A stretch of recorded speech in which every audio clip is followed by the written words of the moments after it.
Reason 2 consists of a few deviations from the source material. Part 1 is Kurt Barlow's Characterization. One of the most significant departures from the novel is the depiction of Kurt Barlow, the central vampire antagonist.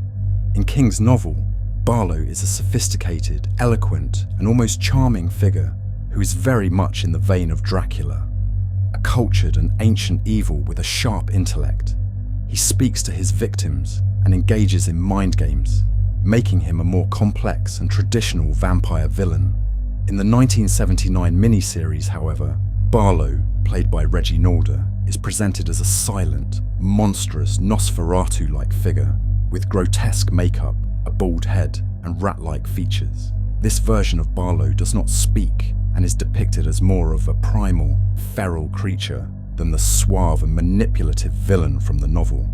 This change shifts the tone of the vampire threat from cerebral and charismatic to purely monstrous, which alters the dynamic of his relationship with the other characters, particularly with Father Callahan, who in the novel is psychologically tormented by Barlow.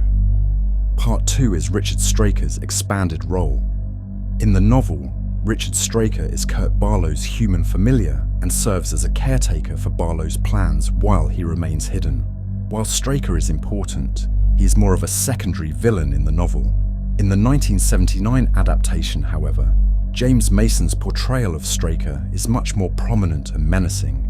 He is given more screen time, and his role is expanded to emphasize his direct involvement in the town's corruption. Mason's Straker is suave, articulate, and carries a far greater presence, acting as the face of the villainy, while Barlow lurks in the shadows. This shift allows the miniseries to build tension around Straker's mysterious presence, making him a more immediate threat to the town's residents, while downplaying Barlow's intellectual dominance seen in the novel.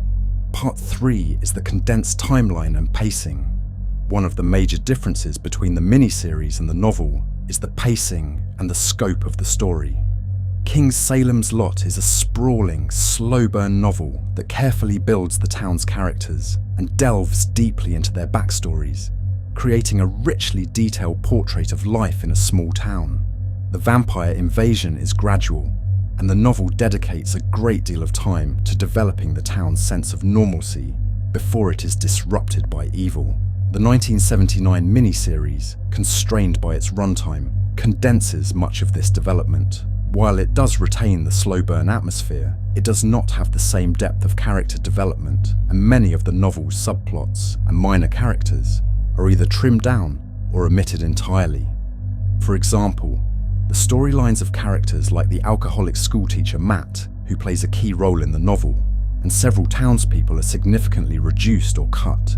Part 4 is the changes to the ending. The ending of the 1979 miniseries differs notably from the novel. In Stephen King's book, the story ends with a dramatic and violent confrontation in the Marston house, where Ben Mears and Mark Petrie face off against Barlow. After defeating Barlow, the novel continues with Ben and Mark fleeing the town, but the epilogue implies that the vampires have not been completely vanquished, and Ben plans to return to finish the job. In the miniseries, while the confrontation with Barlow remains, the epilogue takes place 2 years later, with Ben and Mark hiding in Guatemala, still on the run, and aware that the evil may not be fully defeated.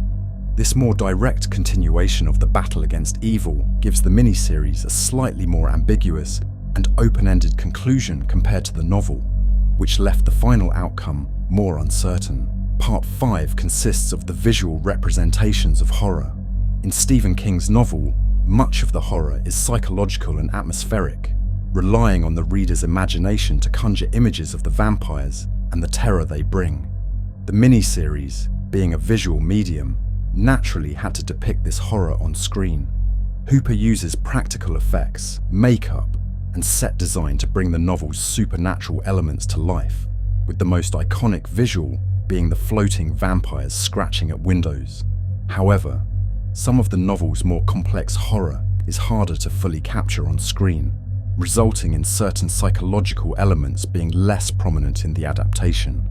In conclusion, The 1979 miniseries remains one of the more faithful adaptations of Stephen King's work, preserving the core plot, characters, and themes of the novel while making necessary adjustments for television. However, there are notable deviations, particularly in the portrayal of Kurt Barlow, the pacing of the story, and the omission of some character arcs and subplots. Despite these changes, the adaptation succeeds in capturing the novel's sense of creeping dread and the horror of a town slowly succumbing to ancient evil. Fans of King's novel may notice the differences, but the miniseries still stands as a well-crafted and respectful adaptation of his work.